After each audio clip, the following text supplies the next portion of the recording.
Un lotissement, c'est un rêve. La sécurité. Un jardin pour pouvoir recevoir ses amis. C'est le paradis des enfants. La terrasse, le barbecue. La tranquillité. L'autre bémol, c'est que la voiture est impérative. Campagnes urbaines, un hors-série Programme B, Camille Jusa, Mathias Weiss, Thomas Plé.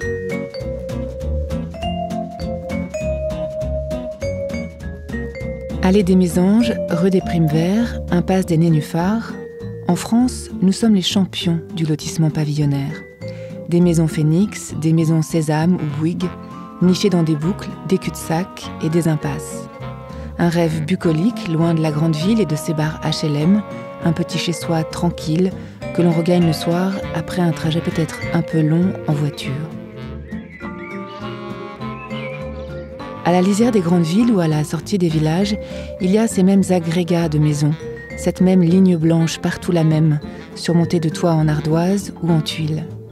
Partout, le rêve a dessiné ce même drôle de paysage. Il a étiré les métropoles, fait gonfler les vieux bourgs, transformé nos campagnes. Plus tout à fait la ville, mais pas non plus le monde rural, on accuse souvent les lotissements de bien des maux. Étalement urbain, pauvreté architecturale, dépendance à la voiture, surconsommation d'énergie. Quand cela a-t-il démarré ? Par quel mécanisme, quel levier financier en sommes-nous arrivés là ? Quel imaginaire, quelle politique ont produit ces espaces ? À quoi rêve-t-on, ici, derrière les façades lisses et les haies bien coupées ? Que s'y invente-t-il, décennie après décennie ?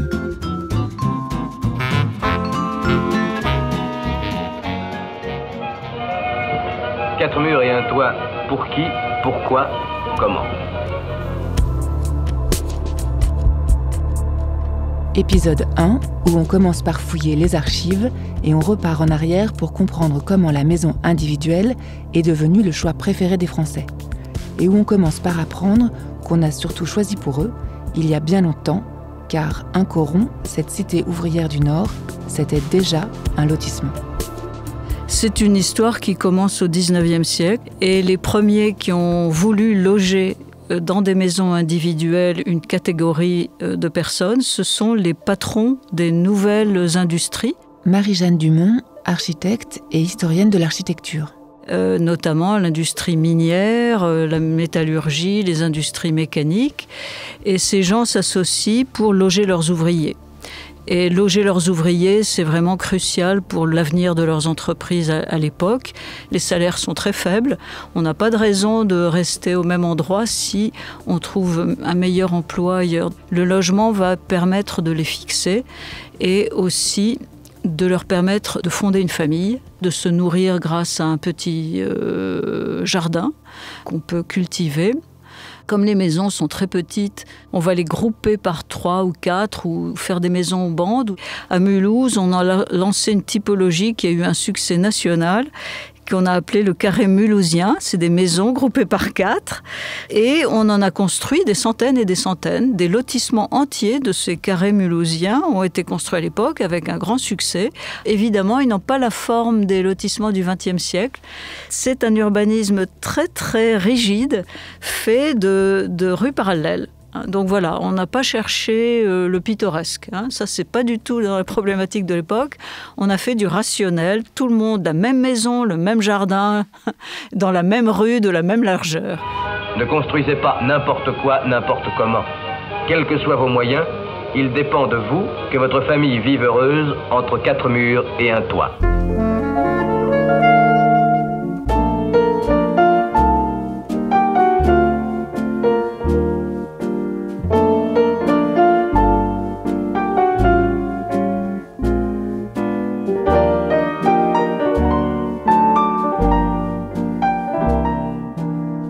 L'entre-deux-guerres, il y a une telle crise du logement en France parce que l'exode rural s'accentue que cette fois-ci l'État est obligé d'intervenir.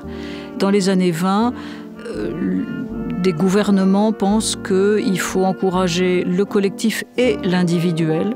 Et la loi Loucheur est une loi qui a mis les deux typologies, collectif et individuel, dans une même loi programme. Et l'idée était de construire 260 000 logements en 5 ans.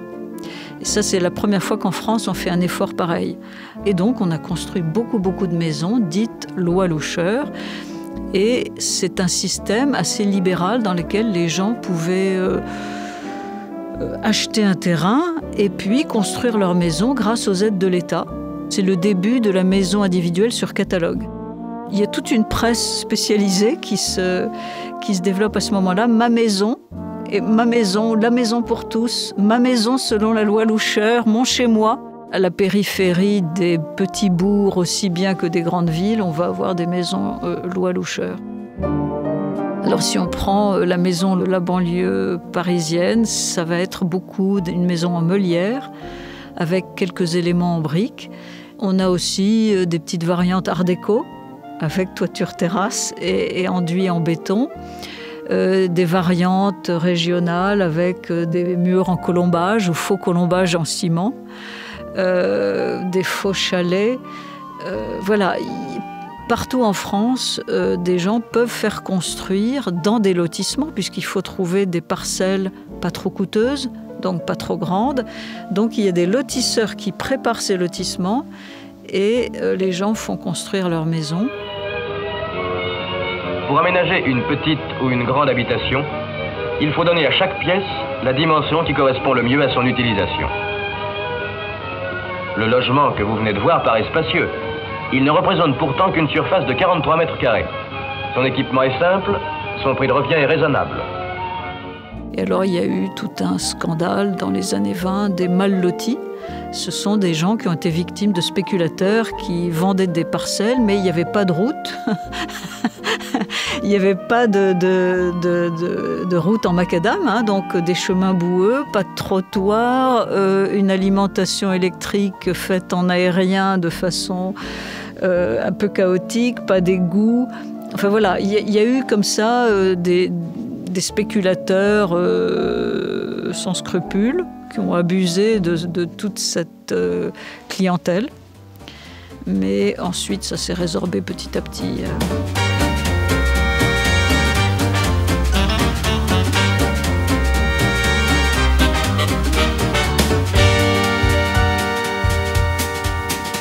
Comme souvent, c'est la guerre, la seconde, qui va tout changer.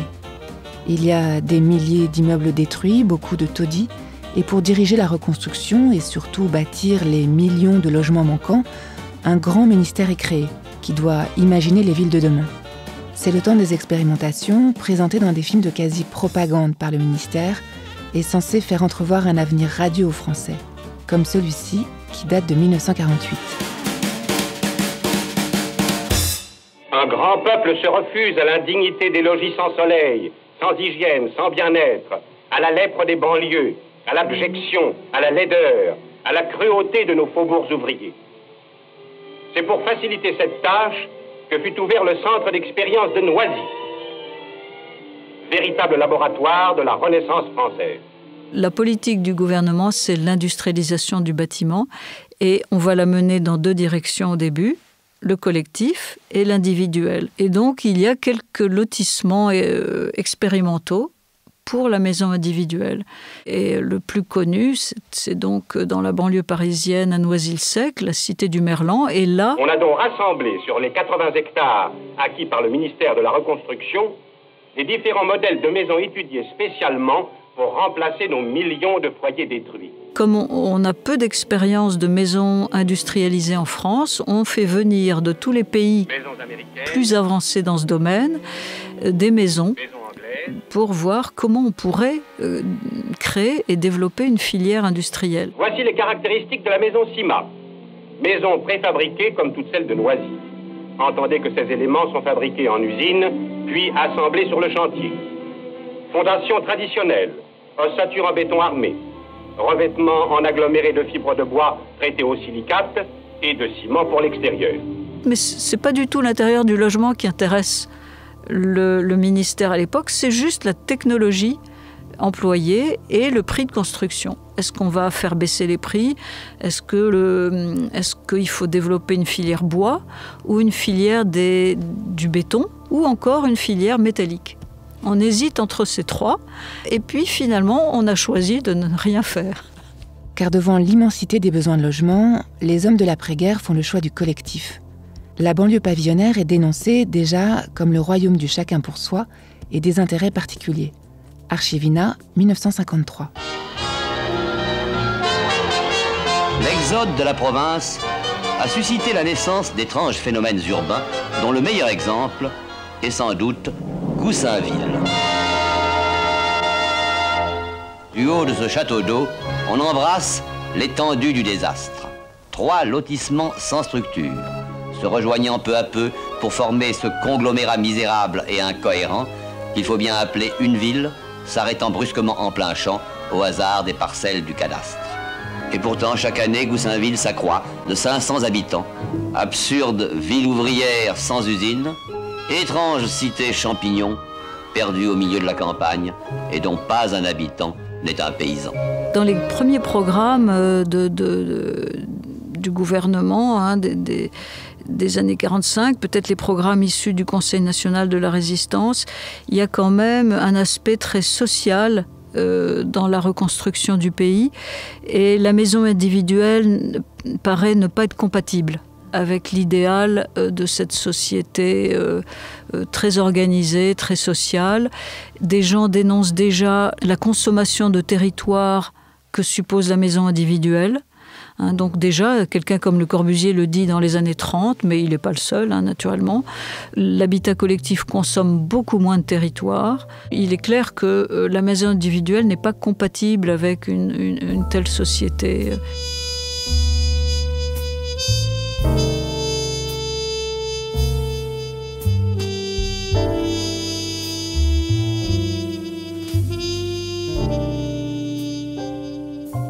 À partir du milieu des années 50, la France édifie partout, à la lisière de toutes les villes, d'immenses cités HLM. Ce sont les 30 Glorieuses, le confort moderne, un nouvel urbanisme et un signe de progrès. Mais très vite, les critiques fusent. Les grands ensembles, à peine sont-ils sortis de terre qu'ils ont été très décriés. Vraiment, pas tant par les habitants eux-mêmes, qui étaient contents de trouver un logement confortable en plus, avec des salles de bain, des cuisines, l'eau chaude, le chauffage central et tout ça. Mais la monumentalité, l'uniformité, le côté peut-être un peu écrasant de ces grandes barres a été très très mal supporté, non seulement par les habitants, mais surtout par les élites politiques. Et donc, la voix libérale fait à nouveau entendre ses arguments, et le chantre d'une politique libérale dans les années 60 va être Albin Chalandon, ministre donc d'un ministère qui a changé de nom. Et Albin Chalandon, lui, dit clairement que l'État a failli, que l'urbanisme volontariste a mené à des paysages insupportables, que au fond 90% du territoire français est libre, et pourquoi ne pas l'utiliser? Donc l'idée est de consommer le territoire.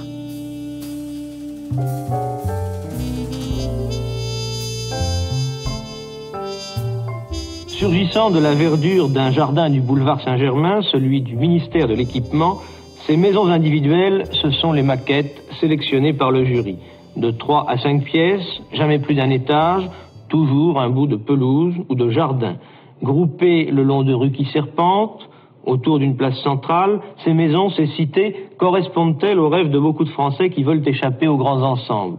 Le ministre de l'Équipement, M. Albin Chalandon, en est persuadé, et il affirme même que cela ne revient pas plus cher que de construire des appartements.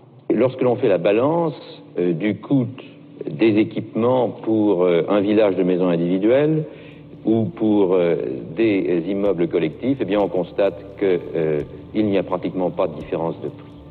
Les maires ont été priés de trouver leur plus beau terrain pour un grand concours de la maison individuelle lancé en 1966-67 et qui a abouti, disons, à quelques dizaines de milliers de maisons individuelles. La maison individuelle est aujourd'hui le rêve d'une grande partie des Français. Mais il n'est pas toujours facile à réaliser pour les familles à revenus modestes. Afin de le rendre accessible, il faut libérer des terrains et débloquer un marché. C'est la politique entreprise par M. Albin Chalandon, ministre de l'Équipement et du Logement. Donc le problème, au fond, que ne peuvent pas maîtriser ces banquiers et ces lotisseurs, c'est le terrain. Il faut des terrains. pour faire ces maisons. Donc, l'idée d'aller voir les maires des villes et de leur demander quels sont les terrains libres, acheter des terrains libres. Voilà, il y a une espèce d'absence totale de maîtrise de l'urbanisme. Revendiquée par Albin Chalandon pour aller vite et parce qu'au fond, il pense que l'urbanisme, ce n'est pas important, que l'État fait des choses médiocres et que le privé fera tout cela très très bien. L'essentiel est que les gens puissent acheter leur maison et avec des emprunts sur 25 ans.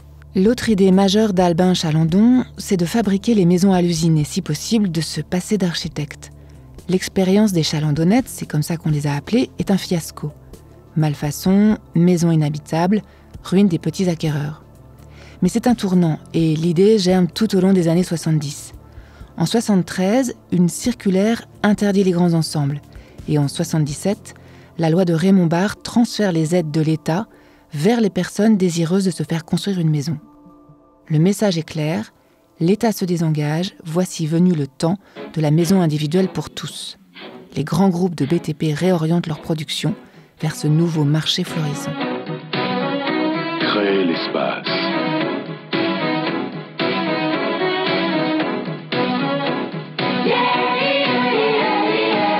Trouver l'équilibre.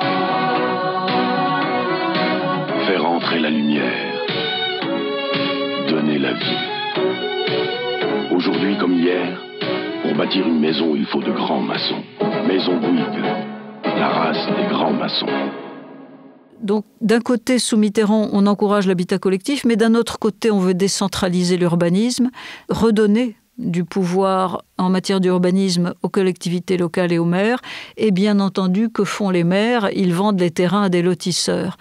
Et on est reparti sur un nouveau cycle de lotissement dans toute la France à partir des années 80. Donc on est reparti sur une logique de consommation du territoire. N'est resté que le modèle sur catalogue, la maison en parpaing avec un enduit grésé et dont le plan est plus ou moins un logement de HLM posé sur une pelouse. C'est d'une pauvreté qui interpelle vraiment et consterne les architectes parce qu'il n'y a pas de recherche spatiale.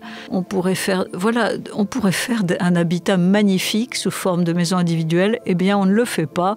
On a une petite maison avec des petites fenêtres, d'une indigence inouïe.